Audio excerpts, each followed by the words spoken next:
Greetings, my name is Miss Lorang. I'm the St. Thomas Catholic Schools 5th, 6th, 7th, and 8th grade English and history teacher, or I would call it the humanities because we teach English composition, literature, and history together in one block and combine them and integrate them a lot.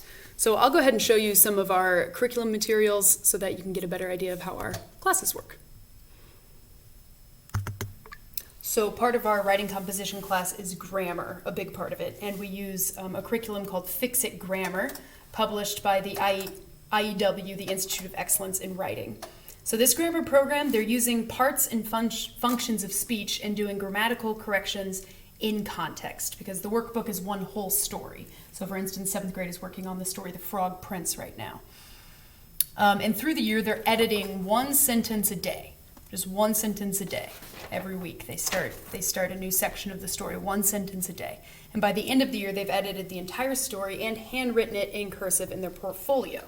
We use IEW for writing as well. It's an incremental writing program with 9 units, repeated across grades and scaffolded for difficulty each grade. So students are outlining great writing, and then they craft their own fiction narratives and nonfiction essays and reports. In my class, they're using both primary and secondary sources, and we collaborate often with our librarian to practice research methods. There's rubrics for each essay that students learn to use as an editing tool.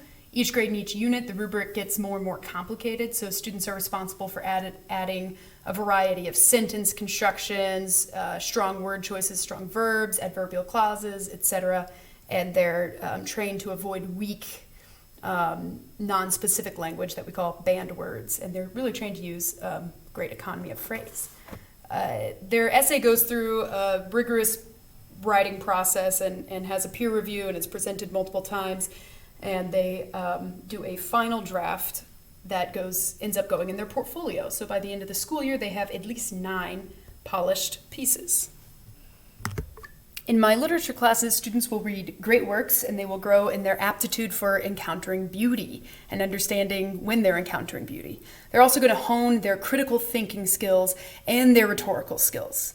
So we have a number of texts that we pull from for literature.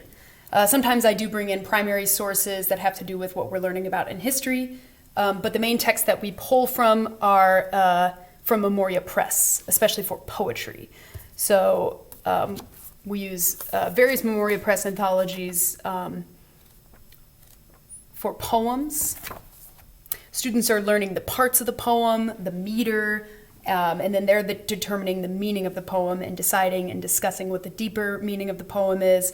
Again, they're honing their rhetorical skills, and they're discussing with each other, they're arguing with each other. We also have a great books roundtable. This curriculum uses a Socratic seminar method to really break down short stories and longer pieces of literature. And we frequently have Socratic seminars in class. Every work of literature we read, we're discussing it. And again, students are breaking down the text, writing their own questions, answering each other's questions, posing their points, defending their answers with evidence. We have 3 poetry anthologies that we use in 3 different levels that students use for memorization 5th through 8th grade.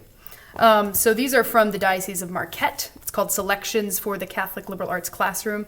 And we have a first level of poems that are a little shorter, a little easier to understand thematically, and they level up as the students grow from 5th to 8th grade, so that by the end of their time, they're able to present Shakespeare monologues and Wordsworth poems and just longer pieces.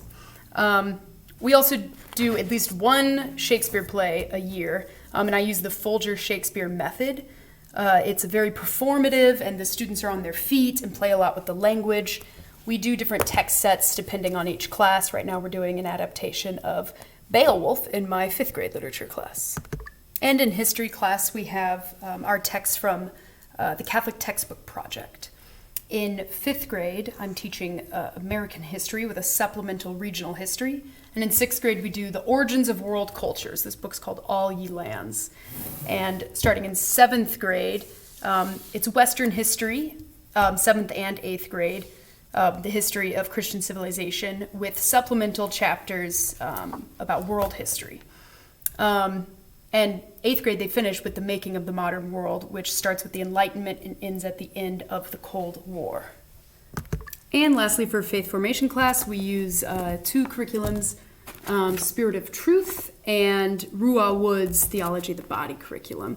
I love teaching Spirit of Truth because they really use sacred art as a pedagogical tool, which I love to do. And our Theology of the Body curriculum is based on John Paul II's teachings in theology of the body, and it's really rooted in just like a really clear Catholic anthropology. So thank you so much, and I'd be happy to answer any other questions. And of course, you can look up the curricular materials yourself. Thank you.